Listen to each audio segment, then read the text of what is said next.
Қазақстан халықтарының бірлігі күні деп тойланған болатын. Жалпы Қазақстан Республикасында 130-дан астам ұлт өкілдері қоныстанған. Олар бір тудың астында бірлікте, бейбітшілікте өмір сүріп жатыр.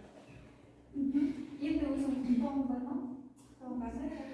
Сіздерді татулық пен келісімнің нұрына шомылған 1 мамыр Қазақстан халықтарының бірлігі мерекесімен шын жүректен құттықтаймын. Рахмет.